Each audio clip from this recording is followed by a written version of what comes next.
Auteur en 1984 d'une thèse de doctorat en littérature sur les romans de Philippe K. Dick, sous la direction du grand Fredric Jameson, peut-être le plus fondamental penseur de la science-fiction contemporaine, il imagine entre 1984 et 1992 sa trilogie de la Côte Dorée, imaginant 3 futurs possibles pour le Comté d'Orange, le territoire à la richesse la plus concentrée de tous les États-Unis. Entre 1992 et 1996, il crée la trilogie martienne, formidable invention des 100 premières années de la colonisation humaine de la planète Mars, traité comme un vaste roman choral aux péripéties constantes, mais abordant toutes les questions scientifiques, psychologiques, économiques, sociales et politiques qui accompagnent nécessairement un tel saut. Elon Musk en est un fan absolu, même s'il en a totalement dévoyé le propos.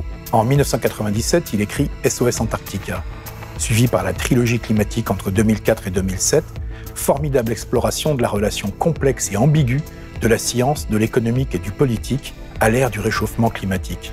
Entre les deux, en 2002, il nous aura offert la monumentale chronique des années noires, peut-être la plus puissante uchronie jamais écrite, se proposant rien de moins que d'imaginer l'histoire de l'humanité jusqu'à aujourd'hui et même un peu après, une fois que l'Occident a disparu au Moyen-Âge, lorsque la Grande Peste ne s'est pas contentée d'éliminer 40% de la population, mais plutôt 99%. Et il continue à interroger ce que peut la science face aux politiques avec le rêve de Galilée, en 2009, développe un système solaire multipolaire avec 2312, en 2012, plonge dans une préhistoire rusée et inhabituelle avec Shaman, en 2013, et explore les mirages des exoplanètes et les beautés ambiguës de l'intelligence artificielle avec Aurora, en 2015. Revenant au climat contemporain, il en explore les arcanes financiers dans une New York envahie par les eaux avec New York 2140 en 2017, médite sur les possibilités de la Chine en matière de science et de politique avec Lune Rouge en 2018, et enfin, nous offre une formidable synthèse provisoire de son œuvre avec le Ministère du Futur en 2020, roman totalement polyphonique, où s'expriment scientifiques, technocrates, simples humains, mais aussi molécules ou mécanismes financiers, roman qui nous plonge aux côtés d'une agence onusienne chargée des intérêts théoriques des générations à venir, dans le chaos d'une lutte désespérée, à la fois violente et méticuleuse, pour sauver l'humanité de la catastrophe annoncée. Mesdames et messieurs, nous avons la joie d'accueillir aujourd'hui dans Planète B, Kim Stanley Robinson.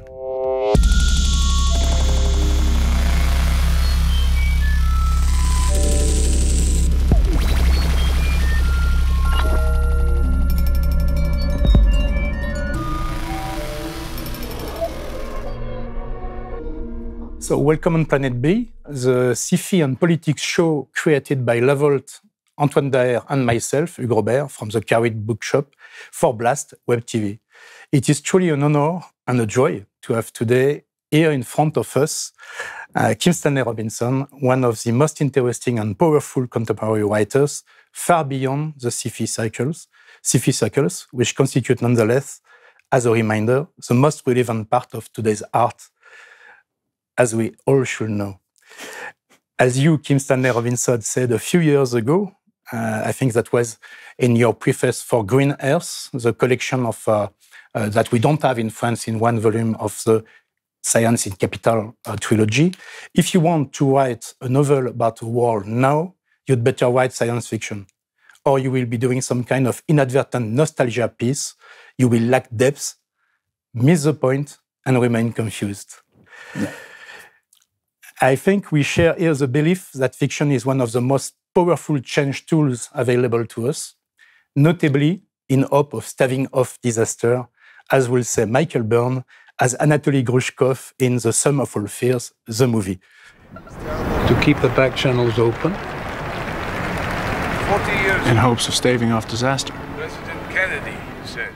One of the scholars investigating your work, author of a very good study under the plain title of Kim Stanley Robinson, Robert Markley, remarked that each and every year his students were wondering that books as different in appearance that the Martian trilogy, the Years of Rice and Salt, the Science in the Capital trilogy, Aurora or Shaman, were actually written by the same person.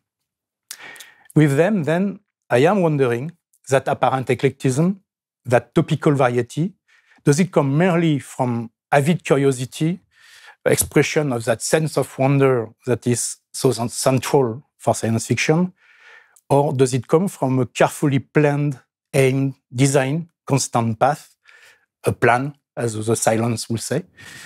Or does it come, of course, of a subtle mix of both? Well, if I had to choose, I would say it's mostly been accidental. A matter of what seemed like the most interesting story at the time. And when I was young, I had a lot of ideas for stories, and I would write them down in a notebook and consider them. And a novel, say it takes 2 years to write. In that time, without thinking about it, in the back of my mind, the next one that felt ready would emerge, and I would actually begin to collect books in bookstores and put it aside. And while I was finishing one, I would think, when I'm done with this one, I'll go to that one. Often, I was looking for something different so that I could escape the burdens of whatever I was working on. When I'm done with this, I'll go to something different. And that was maybe a selection thing. But also, what's the most interesting story left amongst the ideas that I have that I could work with? And I can give you an example, just briefly. When I was really young, I said, what if all the Europeans died in the Black Death? What would that be like? It would be an Asian world. Where would science begin? Where would feminism begin? What would happen to the European continent if it was emptied by the Black Death just killing all the Europeans? What would happen to Christianity, etc.? I looked at the idea and I said, that's a good idea, but I don't know how to write that. How could one write that? It's like writing 700 years of world history. I just put it aside. But I always collected books about Asian history or the Chinese fleet that went to East Africa. Anything that seemed like it might help this idea, I bought it, put it away. And 25 years passed. And then when I wrote the Mars trilogy, I had a big history to tell. Terraforming Mars, New Civilization, couple hundred years. The method was created for the Mars trilogy, where you follow one character for a big long time, like a novella, and then you shift to another character, and maybe it's a decade later, 40 years later, and you can go through history, still have characters. And then I realized I had the method where I could do this idea that came from long, long before. And so I could do the Years of Rice and Salt. So it's been like that all along. What seems ready, what seems interesting, and what can I do given the difficulties involved? And then I tried that one, and I will say that the Mars trilogy is like a watershed in my life. Before that, I was trying things. With some success, with some failures, kind of an experimentalist. The Mars trilogy, it came out right. It was a big, long novel that I felt good about, and it became popular and widely translated, and it's sort of my most famous work. And after that, I could again go back to experiments. Say, well, if it doesn't work, I still have the Mars trilogy. So all kinds of odd ideas. I always wanted to write about prehistory. Finally, I got to Shaman, etc. So it's been an accidental process. I don't have a through line except for maybe a political orientation or, I have to say, characteristic sentence structure. I think no writer, even a writer trying to be a chameleon, trying to be other voices, which I have been, you still end up with the characteristic sentence structure that is sort of biological or linguistic that you can't escape. And I think my readers will see that in my works. There is continuity. It isn't always completely different. So that kind of accident and experiment leads me to my second question. Many of your books, beginning with the Orange County trilogy in the 90s, propose an exploration of possible evolutions, conducting authentic thought experiments by changing one or several parameters and in a very scientific way and seeing what will happen. Yeah. So that's the roots of the science fiction, of the truest science fiction. True. But in parallel, you are one of the very few writers I know today who book after book, developed a truly systemic approach of the world and of its fictional futures. And I was wondering, was that approach obvious for you from the beginning, maybe from your formative years, or was it something that came out of your massive and well-known documentary work prior to the writing of each book? I think I got a good education. I went to University of California, San Diego. I was a literature major, English and American literature with some reading in French literature, especially Proust and the existentialists. And my advisor for many years was Fredric Jameson. This was a lucky thing to happen. I didn't choose him, but he didn't choose me. We just ran into each other, and he was there at UC San Diego when I was there. And he wasn't there long, I wasn't there long, but we were there at the same time. So Jameson is the foremost living Marxist literary critic, but also a very important leftist theorist. So what should an American leftist be? Because he's very conscious of being an American leftist and a self-described Marxist, very steadfast in his Marxism, a constant scholar and thinker and reader of Western Marxism, especially the Europeans.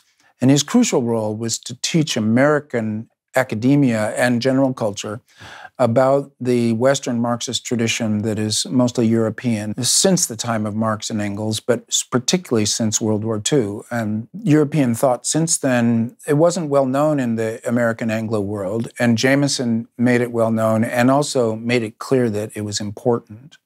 I got that education right from the start, and it's my canon as well as his. And for me, being a novelist and not a political thinker, I have to make use of what I can that helps me as a novelist. Gerard Genette, a structuralist, he's tremendously useful to me as a novelist. Raymond Williams, a British Marxist critic, very useful to me as a novelist. The other ones that are more theoretical are concentrating on other things, more psychology, more politics, whatever. I rely on Jameson to translate them for me and see what I can use. So I do have a consistent orientation in my education. And then, of course, I myself, much more than Jameson, interested in science studies. Bruno Latour was very important to me. His book, Laboratory Life, he was at UCSD the same time I was, but I never met him. He was doing anthropological studies of the scientists in the lab. I was just an undergraduate next door in San Diego. And then Science in Action. That was very important also. This book that describes that science is a human process. It's not metaphysical or trans-temporal. It's a human construct that tries to black box the facts. It tries to engage in an actor network, and so we have actor network theory. All these things, especially when I got to the Mars trilogy, all these things combined so that I feel that I'm well-educated and I have a good judgment. And as I do my own reading, live my own life, I have my own opinions, but I express them through my novels. And then my characters kind of take over. They have their own voices, their own opinions. I like to get out of the way. And so I start a story, the characters take over if I'm lucky, and they determine what the story says, where it goes. And I try to stay out of the way, let the novel lead me. So it leads me, each novel, it works or it doesn't work, it leads me in different directions. Again, there's an accidental quality of me just following stories and see where they go. When some very good writers with political orientation and political willingness of sharing something important, very often they say a few of the parameters and they forget about the others because it's either too complicated or it's bad for the message. I think you always resisted that, and not only resisted, but try to always take into account the richness of the reality and the possibility even if it's not comfortable. Yeah. And I think that's systemic way. It's probably a tremendous amount of work. And I was wondering how subject after subject, it has been the case on Mars, it has been the case of the climate with the first trilogy. We will talk about Ministry for the Future, which is emblematic of that. What part is work, really documentation, seriousness, and what is drive, energy, orientation of for you to say, I want to make something the most systemic I can? Well, I want to write good novels. It comes back to the novel as a form. And for me, it's almost a religion. It's a source of meaning for me to write them, but also as a reader. I'm always reading a novel. When I finish one, I start another one. And to me, these stories are artificial. If we were to share a story, I was to tell you a story and you wrote it down, it would be 2 pages long. So when you have 500 pages, you have something strange and artificial, like a tapestry of stories. So you're weaving a tapestry. That's nice. It's a good image for the novel. You have to do the coordination of the timing and keep all the characters doing interesting things and hopefully together or against each other. It's an orchestration that is almost symphonic, lots of instruments playing, and they can't all be at once because words come one at a time. It's not like music.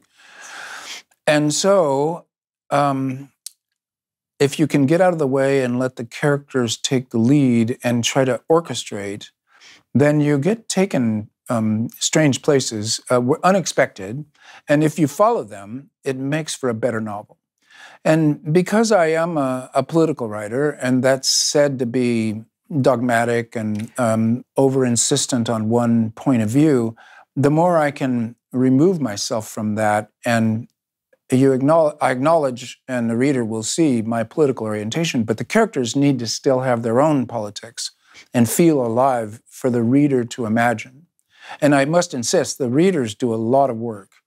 For my readers, the generosity of giving a lot of time and a lot of creative thought to making these characters seem real in their heads, if that works, it's half the reader, half the writer.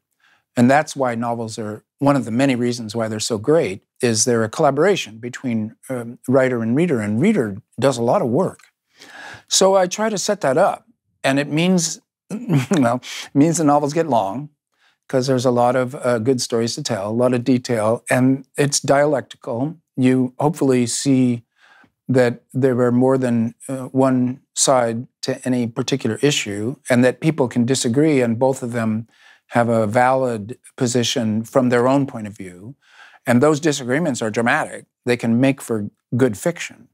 So it strikes me as a good artistic method, and it's a good politics or shared exploration of our social world to do the novels that way.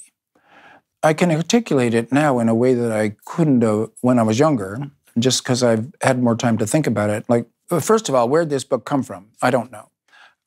But it's here, and I must have been involved. I feel alienated from it afterwards.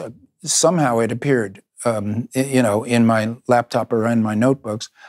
So, okay, I'm involved somehow, but how? Well, I get out of the way, and then I just let it go. I just see what happens. And readers then do the other half of the work.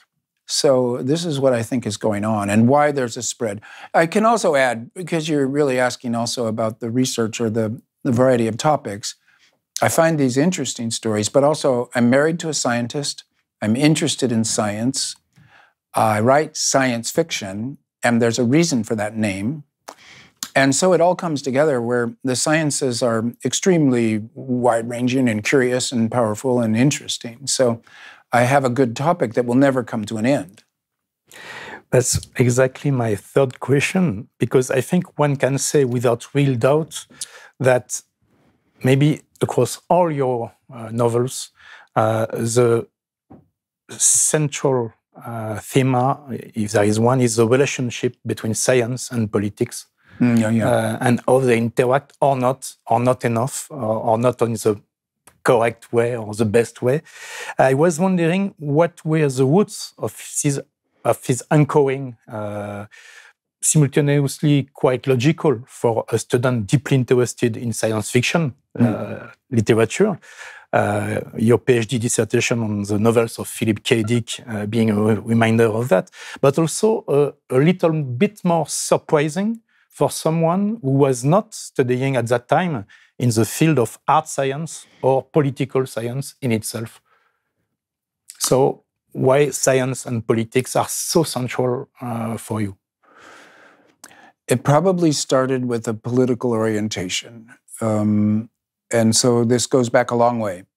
My education at UC San Diego, Jameson, but also the Vietnam War, the 60s and then the 70s, being a leftist and anti-war activist, being a young man with a draft number, the possibility of going to Vietnam as a real possibility, which didn't happen, but it was there to be a spur in your butt to make you pay attention because the stakes were high.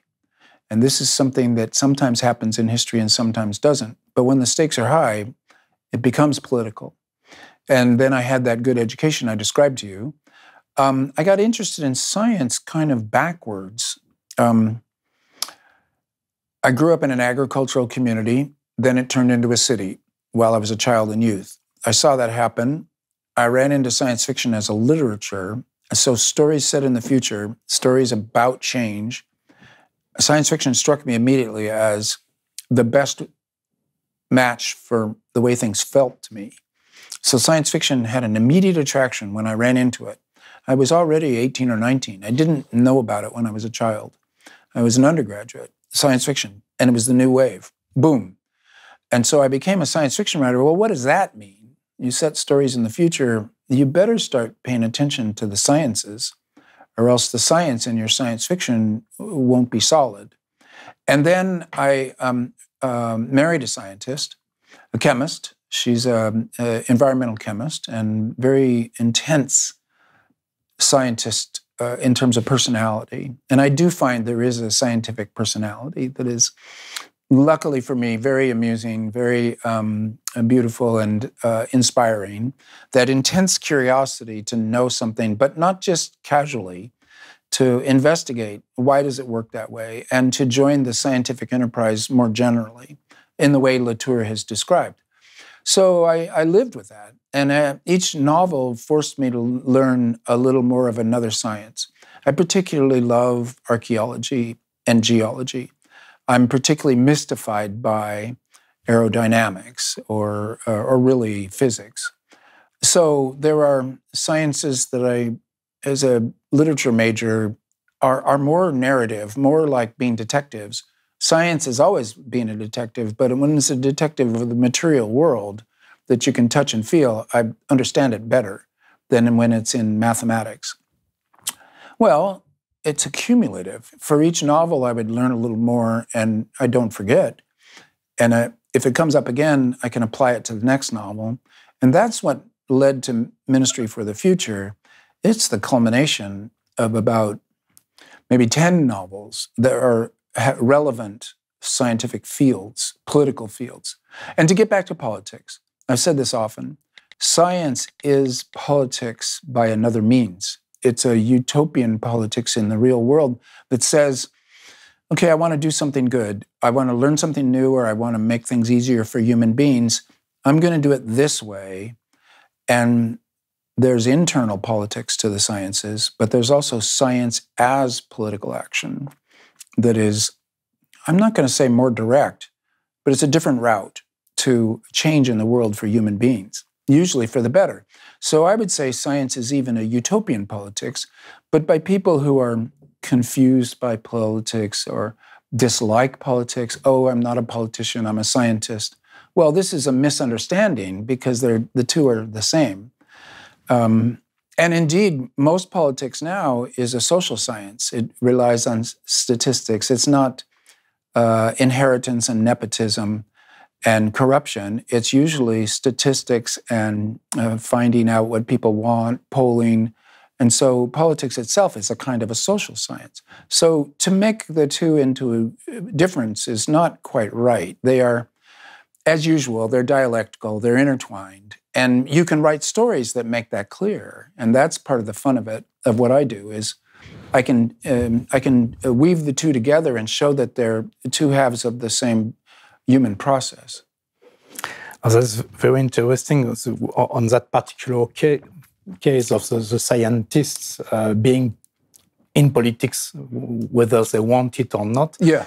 Because I think one of your characteristics, very distinctive characteristics as an author, is the fact that the opinion expressed by the characters, or the key characters in your novels over time about, for example, space exploration, solar system terraforming, artificial intelligence, geoengineering, political rebellion, to name only a few topics covered, can change, can evolve, or even partially reverse themselves. It is quite uncommon because in my reader experience, many writers, even very good ones, will tend to stick to their initial construction, and you differ profoundly from that because you don't hesitate to, for example, in 2003-12, to change the parameters that were source of the Martian trilogy, Yes. To change them again in Aurora. Yes. And when we compare the status of the scientists in Science in the Capital trilogy and in the Ministry for the Future, they seem a little bit isolated in the Science in the Capital. They know something, but people are not buying that for action. Yeah. In the Ministry for Future, they receive, maybe because it's more urgent than 20 years ago, they receive some kind of help from various other sources that are not necessarily scientists, and then something happens. But I think that's fascinating to see you as a writer accompany the change of things. Yeah. Well, thank you for that. It was a decision I made when I was young, and I think it was the right decision. I'm glad that I made this decision, not to make a future history that all of my novels slot into as various chapters in a macro narrative that is continuous and makes sense. The tradition is strong in American science fiction. Robert Heinlein had a future history, and all of his stories fit onto it and explained it. Asimov decided late in his life to try to retroactively coordinate his various novels, the Foundation series, the Robot series, into one macro story. And I want to say that maybe they were thinking, I don't know how much they knew about this, but it's like Balzac, the Comédie Humaine, 130 novels that tell the story of France and of Paris in those years in a way that is internally consistent, and often a minor character in one novel in Balzac will be the major character in the next one. I believe there's a character in Balzac that's a minor character in novel after novel after novel that's kind of mysterious, Mr. V or something like that, that it's a game he's playing with his readers, and the readers can spot, it's like spotting Waldo. That character's back again, and he's just as mysterious as ever. So, okay, a future history, it kind of makes sense. It's John W. Campbell and Astounding Magazine, very influential editor. He liked the idea. He promoted his writers to do it. He encouraged them to do it. I didn't want to do it. And it seemed to me for each novel, I want it to be a different future history. It might be slightly different, but it might be hugely different. And I would also learn new things as time passed, such that things I wrote before turn out to be wrong. The classic example is I wrote the Mars trilogy before we understood that the surface of Mars is poisonous. So we discovered that around 2002 with these little rovers that have been on Mars in the 21st century. When I wrote it, this was not understood, and Mars was a kind of a neutral place. Now it's a poisonous place. We have to rethink the idea of terraforming Mars. It's not impossible, but it's much more complicated. And I'm glad I didn't know it when I wrote the Mars trilogy. And I think the Mars trilogy still works as a novel. but it doesn't work as a plan for the near future because we didn't know these things about Mars. Also, with the Mars trilogy bulking so large in my own personal literary history, when I do solar system novels like 2312 or like Aurora, for my readers, it's a little joke. Oh, yeah, the red planet, I hear it's an interesting place. And then they just, it's almost like Balzac and the Mr. X or Mr. V. I can make fun of Mars now, and readers will get the joke. And new things keep happening. New information, and also new thoughts of my own, or new beliefs. And also, this is something new in my life, and for all of us of my age, climate change is now over-determining everything. And so if you're doing science fiction and you don't include climate change, then you're somehow doing fantasy. And so, again, I had to attend to that. If I had been caught in the problem of writing a future history, and I started writing a future history in the 1980s when I started writing, well, I would be in a terrible fix right now. Because in the 80s, you don't write about climate change. Now you can't write about anything else. If you're doing near future science fiction, it's climate fiction. So now people say, oh, Robinson's writing climate fiction. Well, no, I'm writing near future science fiction like I always did, but climate has overtaken all of us. So I'm glad that I stayed flexible. And indeed, as a science fiction writer, if you're going to write about the future, what you have to understand in our times is that the future changes. About every 5 years, our sense of the future is radically different than it was before. And this itself is interesting. And it means that all the old science fiction novels are still useful as historical fiction. You go and read a science fiction novel from 1955, you see what they thought was possible in 1955 and what they thought was coming. That's part of the structure of feeling of that time that can't be recovered except from their science fiction novels. So it's not like they become post-dated like old food that you throw away. They become historical documents that historians can use. But to the contrary, we might have the impression that some famous billionaires are somewhat stuck in the future history you never wrote. Yeah. You see that happen. There's many problems with being a billionaire, and one of them is that you can overestimate your own wisdom. But also that people pay attention to your hobbies. And that can be a problem because a hobby is a hobby.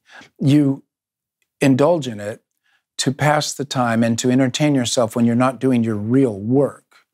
So Elon Musk, billionaire, and he's got a great rocket company and he's got an excellent car company. He has this hobby about Mars.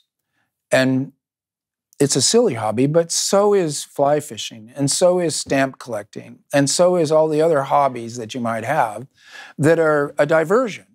And if he wants to make the claim, oh, no, that's not a hobby, I'm deadly serious about it, well, that's a little strange. But that's his problem. Mars is his hobby, that's fine. Mars was my work for 10 years, and it is a fascinating place. It is a real planet, and it's empty, but it's nearby, so it has its fascination. But, at this point, it's not the most important thing going on.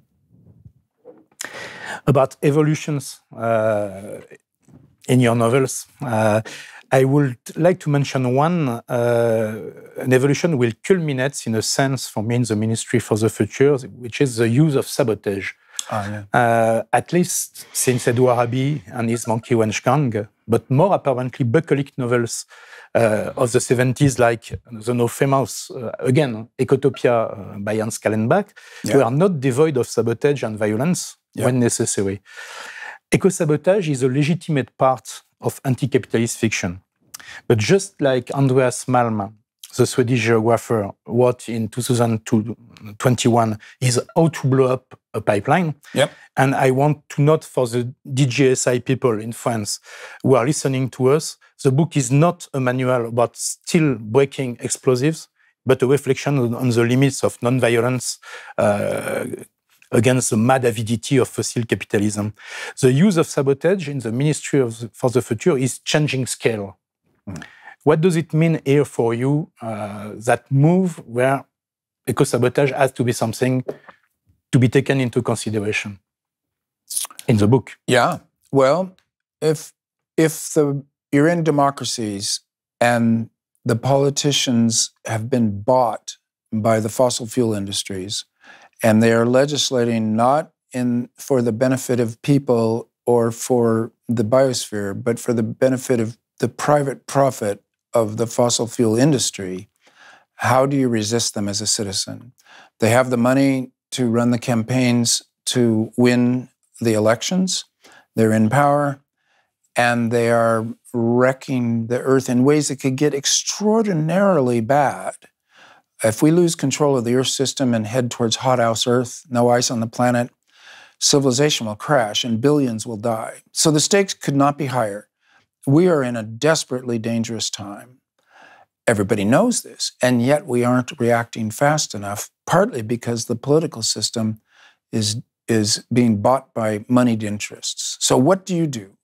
And Malm is very good on this, better than Ministry for the Future, which is messy and confused, like history itself. I mean, it's a novel. There are angry people. Violence happens. I very much like it that you said eco-sabotage rather than eco-terrorism, because here words really matter. And sabotage, you break things to try to keep the earth from being damaged. It seems like it's morally justified when the situation's desperate and the votes don't work. Sabotage is just the breaking of things. And if those things are wrecking the biosphere, it may be right to do that. And Malm is very good on this. Immediately, the opposition will say, but wait, no, you're an eco-terrorist. Je crois qu'il n'y a pas d'autre mot que des gens qui veulent par la violence, par la terreur et donc par le terrorisme empêcher l'état de droit de fonctionner. Terror is killing people to scare other people or harming them, kidnapping them, killing them is usually the method. And you kill people to scare the survivors into doing what you want politically. Immediately, you're in the land of murder.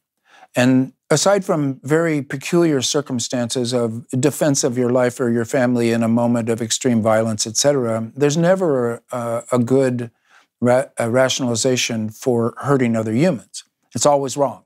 And not only that, politically, it always rebounds against you in a blowback that can be disproportionate and creates worse situation than what you began with.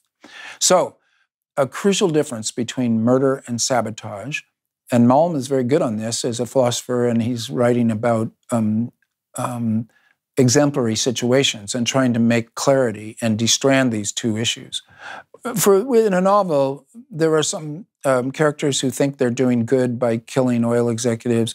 There are some hidden characters, mysterious characters who think they're doing good by blowing up airplanes. Yeah. Were they really doing good?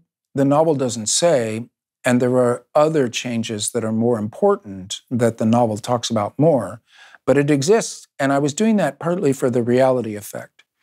Roland Barthes, a novel feels real when all the details in it are not part of the plan, but are also accidental. Well, history is like that. And history is going to be a mess. We already know this because we're in a time of war right now. It's going to get worse in some ways and places, and yet we can still get to a good result if we hold steady to the idea that there's more going on than just the violence. So I'm not saying I regret Ministry for the Future and the strand of violence in it, but I'm saying that it can be easily misunderstood as an endorsement. If I had read Malm before I wrote Ministry, I would have probably tried to destrand these two methodologies. And because I have so many expository chapters anyway, I probably would have written about it explicitly as one of my micro-essays.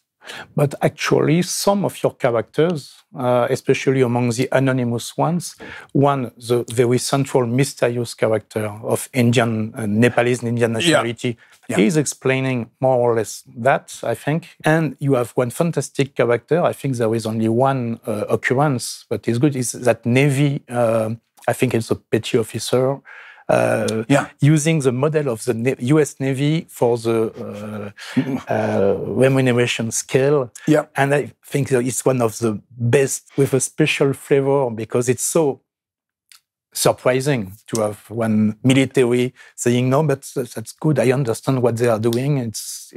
I have a lot of admiration for the U.S. Navy and for the U.S. Officer Corps educated at West Point and Annapolis for their professionalism, for their requirement, but that the military always submit to civilian rule as a part of the American system. During the Trump years, the American military was a source of comfort because we knew they were stable and that they would not submit to a coup or be part of a coup. Now, Trump is crazy, and it's scary to have him in power or near power. And those were desperate years, and one of the reasons ministry is kind of a desperate edge to ministry for the future is I wrote it in 2019. It wasn't at all clear that Trump would lose in 2020. So there was a feeling of desperate danger in which you could have perfect trust that the U.S. military would not go along with anything illegal. Well, that's a comfort. And as an old anti-Vietnam, hippie, it was weird to be trusting the U.S. defense, our military, to be a bulwark of calm. I mean, it's just strange. But history does make these kinds of changes. And the other character, Badim, that chapter where he goes back to Lucknow and says, look, you have to stand down. At this point, it's just violence. It doesn't help. You've got to stop this. That was the last chapter I wrote, and one of the most difficult and moving for me. Another evolution in your work is about the status of nature. You mentioned it when you said you had inside your appetite for science, you had a special taste for archaeology or geology. I think in some of your past works, nature was often in a kind of landscape view, à la John Muir or even Edouard Abbey, but Edouard Abbey of the Désert Solitaire, not of the Monkey Ranch Gang. And I have the impression that you moved, book after book, but it culminates with Ministry for the Future, to a view of the living, nature as living, more à la Bruno Latour or Baptiste Morisot, among the recent French, not so recent for Bruno Latour, but I was wondering, how did this change appear in your work? Is it real? And why is it the case? Well, I've always written science fiction that I believed I could bring something extra to compared to the tradition of American science fiction by knowing the natural world and writing about it. So if science fiction is about planets, that I actually knew this planet in ways most people don't because of walking in the Sierra Nevada. So it's always been part of my work, but I have to say, when I was young, I would see wild animals and it didn't affect me very much. I was up there for the rocks and for myself. And as my life has gone on, to see wild animals living in the wild, which I mostly see in the Sierra Nevada, sometimes in other places, is intensely moving and a kind of religious experience because I know they're endangered and because I know they're our cousins. And many things have happened along the way to teach me to pay more attention to our biosphere and to write about it more clearly. One, this realization, it's not that old, maybe 20 years or even less, that 50% of the DNA inside our bodies is not human DNA. This is profound. People have not fully grasped the implications of this, I find, generally. Think, oh yeah, of course. But if you think about it, that means you're a collaboration. It means you're kind of a forest yourself inside. And this, as a sharp reminder, and of course we all get sick eventually, we all die eventually, that it's very unlikely collaboration of thousands of species aliens to each other that are symbiotic, that make you, and even your thinking. So consciousness itself is so mediated by our bodies that when you're sick, you're not in the same brain, you're not in the same mind, and it's fundamental. And so suddenly, what used to be a metaphor, oh, we are all part of the natural world. Well, now it's more of a scientific description. You have thousands of aliens inside you, and they are determining your ability to think and to feel. Well, it's we take it for granted, but it's it's new. It's articulated information that we didn't have before about ourselves and our basic reality. So you can't talk about Descartes' division of reason and emotion. That was wrong. Earlier philosophical positions about reason or about the monad or consciousness as being individual, all of that begins to break down under new scientific knowledge, and the philosophy has to follow, and the stories follow. And I've spent about 2 years of my life, 1 week at a time, walking in the Sierra Nevada and just living out there. And also for 30 years now, I've been gardening as a daily activity of sitting in the dirt and weeding and planting plants and harvesting vegetables and seeing how out of control we are, how much the world runs without us and we can intervene, but we can't control. All these lessons, I had to get into the stories. They're good stories to tell, and they felt important to me. So yes, there has been changes in my attitudes going forward. And I think it's been good for the stories. Despite the prominence of the Mars trilogy, I feel like these last 7 novels, starting with Galileo's Dream, going through Ministry for the Future, are at a new level of accomplishment for me. And that's a surprise, but it's a matter of staying open to new information and trying things. Last but not least, with the Ministry for the Future, you reach a summit in polyphony. It has always been very present, as you mentioned before, in your work. It is essential in your work, that polyphony. But here, in the Ministry for the Future, I think it is explosive. Beyond various main point of view characters, there are dozens or maybe hundreds of anonymous narrators and even molecules or atomic particles expressing their opinion or their feeling. And far more than in New York 2140, for example, even economic, financial or tax mechanisms become fiction subjects, engines, characters. Right. How did this and why is this particular proliferation occur in the Ministry for the Future? It was a formal decision. In other words, a decision about the form that this novel should take. I wanted to include everything. That's a problem formally. And therefore, I had to invent a method that didn't go on at length, like the Washington, D.C. trilogy, and it didn't even do the thing of the Victorian novel, like New York 2140, where there's 8 characters and you follow them, but rather was more choral, more polyphonic, and then including some actor network theory that the natural world had to be among the speakers. And then the eyewitness account came to my rescue. This is not a genre that is the same as fiction. Eyewitness account, people are generally being interviewed 10, 20 years later. What did you see on that day? What did you do? How did it change your life? How did it change history? People are summarizing, they're telling rather than showing, which reverses the workshop cliche from American MFA programs. And I love reversing anything I'm told to do. I like to do the opposite, especially when it comes to narratives.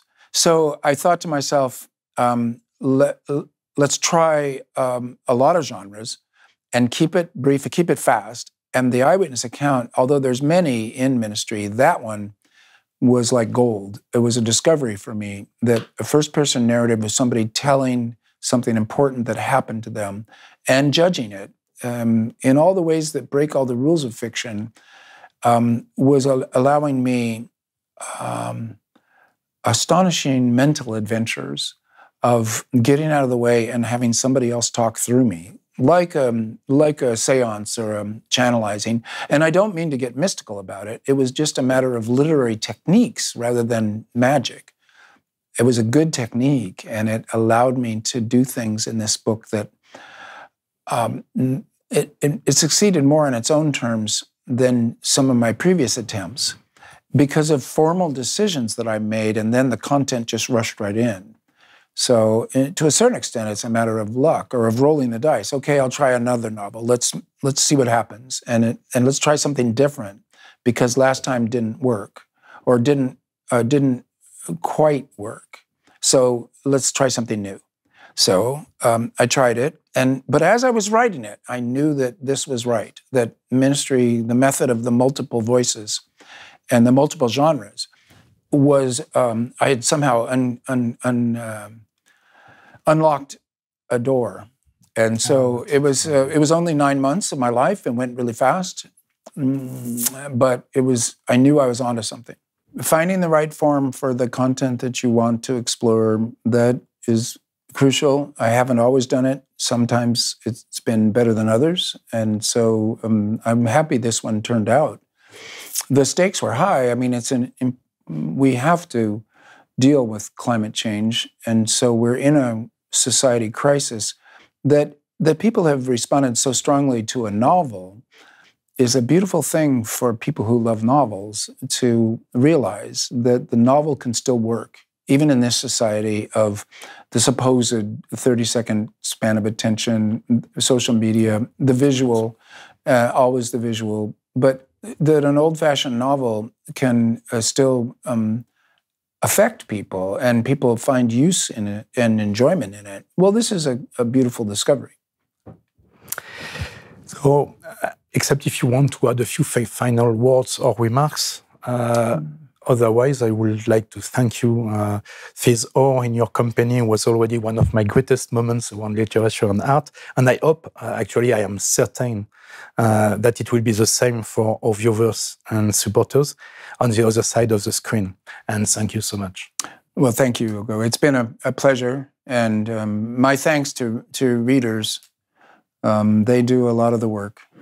Une fois n'est pas coutume, Planète B se permet de vous offrir une page de publicité, mais c'est pour votre bien.